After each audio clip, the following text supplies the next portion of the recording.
아침 묵상에 오신 여러분들을 환영하고 축복합니다. 또 오늘은 이번 한 주의 첫날인데요. 이번 한 주간 또 하나님 주시는 은혜가 넘치는 한 주가 되길 소원합니다.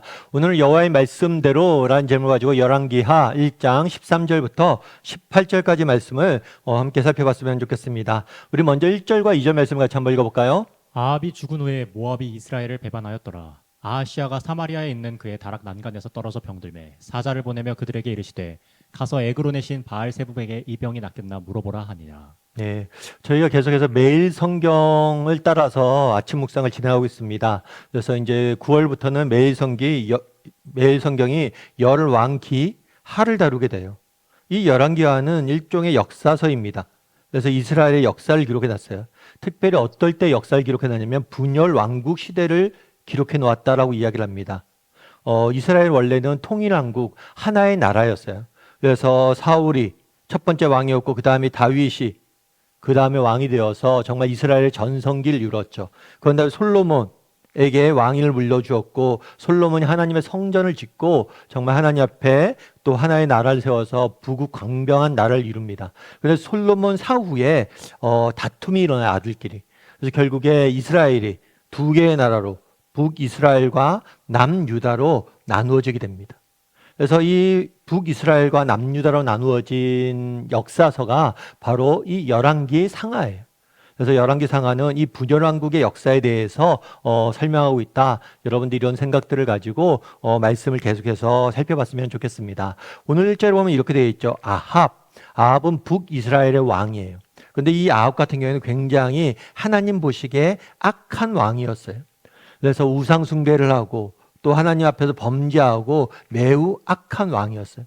그런 다음에 이 아합이 죽은 다음에 누가 왕이 됐냐면 아하시아라는 사람이 왕이 됐습니다. 그런데 아하시아가 왕이 되었을 때 문제가 생겼어요. 크게 두 가지 문제였는데 첫 번째는 뭐냐면 국가적인 문제였어요. 그 당시 모압은 이스라엘의 속국으로 이스라엘의 조공을 바치고 있었습니다. 그런데 이 모압이 반란을 일으킨 거예요. 그러니까 국가적으로 우리나라에 속해서 조공을 바치고 경제적인 유익을 줬던 나라가 반란을 일으켰으니까 그것들에 대해서 이 문제를 해결되는 그런 위치에 있었던 거죠.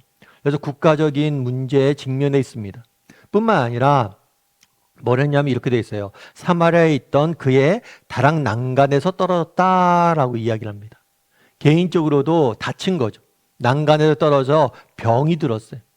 국가적으로 문제가 생겼을 뿐만 아니라 개인적으로도 문제에 직면한 거죠. 그런데 이 다음이 중요해요. 이렇게 문제가 생겼을 때 아하시아는 어떻게 했을까요? 에그론에 있는 바알세붑이라는 신에게 가서 이 병이 낫겠는지 물은 거예요. 이 바알세붑이라는 신이 어떤 신인지 성경에 자세히 나와 있지는 않습니다. 다만 에글론 지역에 있는 사람들이 섬겼던 신이었던 것은 알 수가 있어요. 뿐만 아니라 병이 낫겠냐고 물었을 때는 그 당시 이 사람은 이 신을 치유의 신으로 보았던 것 같아요. 그래서 에글론에 있는 바알세붑한테 가서 물은 거죠. 내 병이 낫겠느냐? 근데 사실 이게 문제죠.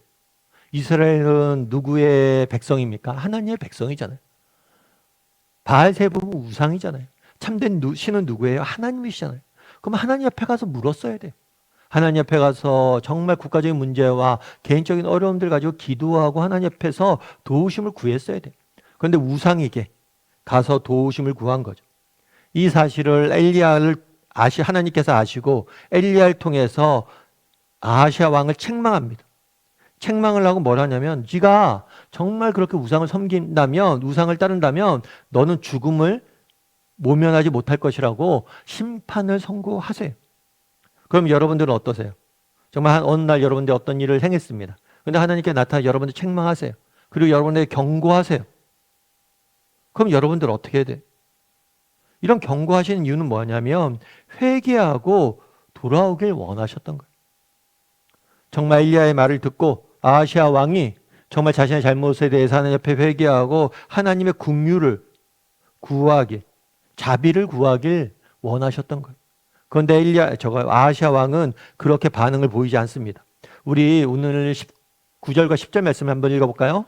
이에 50부장과 그의 군사 50명을 엘리야에게로 보내매 그가 엘리야에게로 올라가 본즉 산 꼭대기에 앉아 있는지라. 그가 엘리야에게 이르되 하나님의 사람이여 왕의 말씀이 내려오라 하셨나이다. 엘리야가 50부장에게 대답하여 이르되 내가 만일 하나님의 사람이면 불이 하늘에서 내려와 너와 너의 50명을 살을지로다 하매 불이 곧 하늘에서 내려와 그와 그의 군사 50명을 살랐더라. 예, 50명의 군사를 보내요. 그리고 50부장은 이 군사의 지휘관이에요. 50명을 지휘할 수 있는 그런 위치에 있는, 지위에 있는 사람이죠. 그 사람 엘리야에게 보내요. 왜 엘리야에게 보냈을까요? 엘리야가 자신을 저주했잖아요. 기분이 나쁜 거예요. 엘리야를 잡아오라고 보낸 거예요. 여러분 생각해 보세요. 엘리야를 통해서 하나님께서 경고의 메시지를 주셨습니다. 그럼 뭘 해야 돼요? 회개하고 긍휼을 해야 돼요.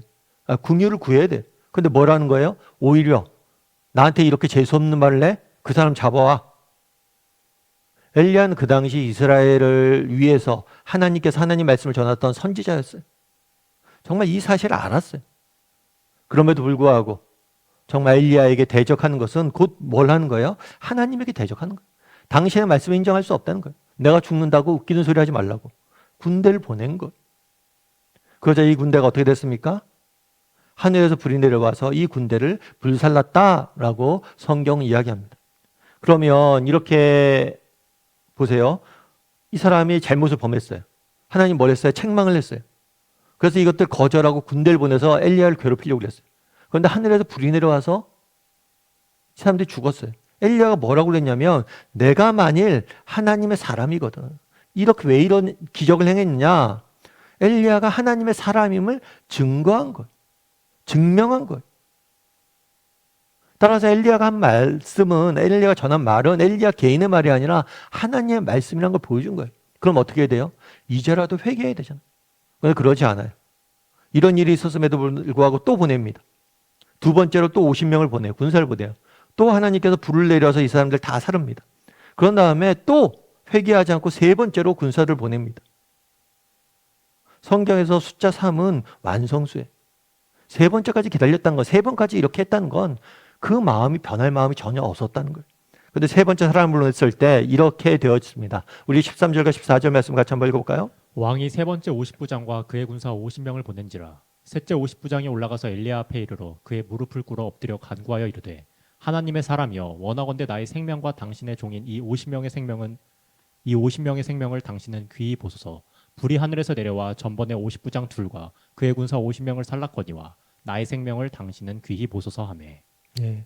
왕이 뭐라고 그랬냐면 세 번째 50부장을 보냈어요.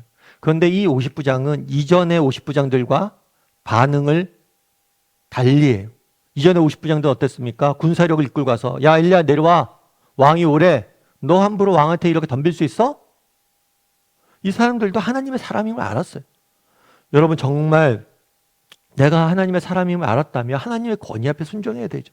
그런데 그렇지 않았던 거예요. 그런데 세 번째 왕은 어떻습니까? 엘리야 앞에 엎드려 이르되 무릎을 꿇어 엎드려 간구하는 거예요. 하나님의 사람이여 원하건대 우리에게 긍휼을 베풀어 달라고. 그렇죠. 이 군사들 입장에서는 왕이 시켰잖아요. 왕의 지시가 있었기 때문에 어쩔 수 없이 왔어요. 그런데 뭘 했어요? 자신들이 잘못된 걸 알아요. 그러니까 뭘 구해? 하나님 앞에 긍휼을 구하잖아요. 그래서 하나님께서 뭘 했어요? 이들을 살려주세요. 대조되고 있는 거죠. 여러분 똑같이 위기의 상황입니다. 똑같이 잘못을 저질렀어요.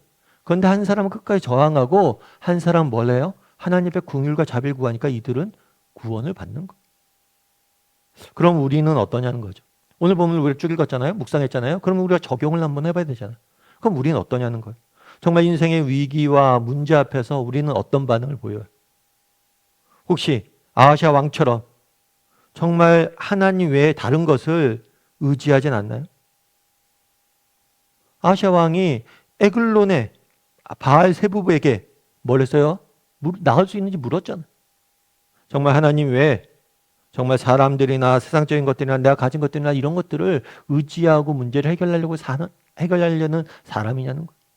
아니면 정말 하나님 앞에 나아가서 하나님의 긍휼과 자비와 정말 하나님의 도우심을 구하는 사람이냐는 거예요. 그러니까 한번 돌아보세요. 나는 정말 50부장 같은 사람인가? 아니면 아시아 같은 사람인가? 한번 돌아보세요. 그러면 우리가 어떻게 하면 정말 하나님 인생의 위기 앞에서 하나님 앞에 기도할 수 있는 사람이 되어야 될까요? 여러분 그것은 훈련이에요. 훈련. 여러분 정말 내가 인생의 문제를 만났을 때 참 특이한 게 그래요. 우리가 인생의 문제를 만나면 뭐 해야 돼요? 그럼 기도해야지. 이런 마음을 갖기 쉬워요. 그런데 그렇지 않아요. 이상하게 사람이 인생의 문제를 만났는데 기도하지 않아요. 그럼 왜 기도하지 않을까요? 평소에 기도하지 않았기 때문에. 평소에 크건 일이거나 작은 일이거나 어떤 일이 있을 때 늘 하나님께 도우심을 구하지 않았기 때문에 정말 인생의 위기 앞에서 기도하지 않은 거예요. 아하시아가 그날 하루의 문제가 아니에요. 다쳤을 때 그때 한 번의 문제가 아니에요. 그 이전에 계속해서 그랬던 거예요. 제가 아는 집사님 한 분 계세요. 그 집사님 같은 경우에 이제 아이가 예수를 내요. 예술. 그래갖고 예대 입시를 내요. 입시를 하는데 실기 시험이잖아요. 실기 시험이고 한 번 딱 이렇게 보는 거잖아요. 한 번 딱 보는 거니까 아이한테 늘 그렇게 얘기했대요. 뭐랬냐면, 야, 당일날 시험 볼 때 당일날 컨디션이 안 좋을 수도 있잖아. 그럼 네가 뭐 컨디션이 100, 네 실력이 100인데 80, 90 나올 수도 있잖아. 그러니까 네가 평소에 어느 정도까지 실력을 끌어올렸냐면 120이나 130까지 실력을 끌어올려야 돼. 그리고 몸이 완전히 익혀져야 돼. 그래서 누가 툭 치면 바로 나올 수 있어야 돼. 마음이 흔들려도 그렇게 할 수 있어야 돼요. 하고 늘 이렇게 얘기를 했다는 거예요. 그러면서 그런 생각이 들었대요. 우리 아이한테 입시할 때도 그렇게 하는데 정말 신앙생활 할 때도 정말 우리가 그렇게 해야 되는데 정말 툭 치면 기도할 수 있을 정도로 평소에 기도를 해야 되는데 정말 그렇잖아요. 위기의 순간에 절대절명의 순간에 기도를 어떻게 할 수 있냐. 평소에 훨씬 더 많은 기도에 정말 열심을 들여야지 그때 기도가 나온다는 거예요. 여러분 정말 우리가 아시아 같은 사람인지 정말 하나님 앞에 위기의 순간에 하나님 앞에 기도할 줄 아는 사람, 도우심을 구할 줄 아는 사람인지 정말 한번 점검해 봤으면 좋겠어요. 그리고 정말 그렇게 하는 방법이 뭡니까? 평소에 열심히 정말 큰 일이거나 작은 일이거나 평탄할 때 하나님 앞에 전심으로 더 열심히 기도할 수 있어요. 그래야지만 위기의 순간에 기도할 수 있는 사람이 되는 겁니다. 그래서 우리 다음의 식구들이 정말 하나님 앞에 기도할 줄 아는 저나 여러분이 되기를 주님의 이름으로 소원합니다. 우리 이시 함께 기도했으면 좋겠는데요. 기도하실 때 오늘 말씀 기억하면서 기도했으면 좋겠습니다. 그날 아시아 왕이 인생의 위기 앞에서 정말 우상을 찾는 모습을 보게 됩니다. 우상의 도움을 구하는 모습을 보게 됩니다. 우리에게는 혹시라도 그런 모습은 없습니까?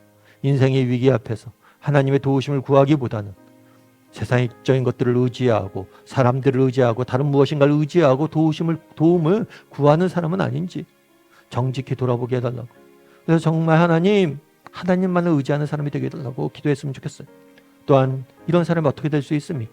정말 평소에 하나님 앞에 나아가 정말 열심히 더 간절히 기도할 수 있는 훈련이 돼야 돼. 그걸 훈련할 수 있는 사람이 되게 해달라고 오늘 말씀 기억하면서 함께 기도해 주시고 이번 한 주간 하나님 우리의 삶을 지켜달라고 한 목소리 같이 기도하도록 하겠습니다. 같이 기도하시겠습니다.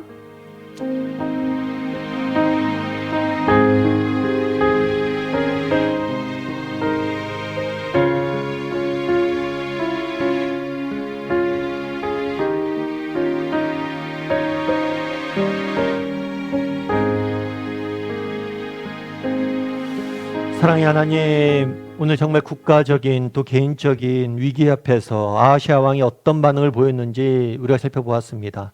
혹시 우리에게는 아하시아 왕 같은 모습이 있진 않은지 정직히 보게 도와주시옵소서. 정말 하나님, 정말 인생의 문제와 어려움들 앞에서 하나님 외에 다른 것들을 의지하고 도움을 구하고 그것들을 바라보며 살아가고 있지는 않은지 정말 우리가 의지하고 우리가 도우심을 구하고 우리가 바라볼 분은 오직 하나님 한 분밖에 없음을 기억하고 늘 하나님의 도우심을 구할 줄 아는 사람들이 될 수 있도록 주여 우리를 붙잡아 주시옵소서. 아버지 무엇보다도 평소에 기도하길 원합니다. 평소에 정말 하나님을 의지하는 훈련들을 하길 원합니다. 그랬을 때 정말 위기의 순간에도 하나님만을 바라보고 의지할 줄 아는 사람이 될 수 있음을 저희가 믿습니다. 그런 믿음을 가지고 날마다 하나님 앞에 나아가 기도하고 하나님을 바라보고 의지하는 우리 모두가 될 수 있도록 주여 붙잡아 주시옵소서. 이번 한 주간도 하나님을 의지합니다. 하나님 앞에 이번 한 주간의 삶을 올려드립니다.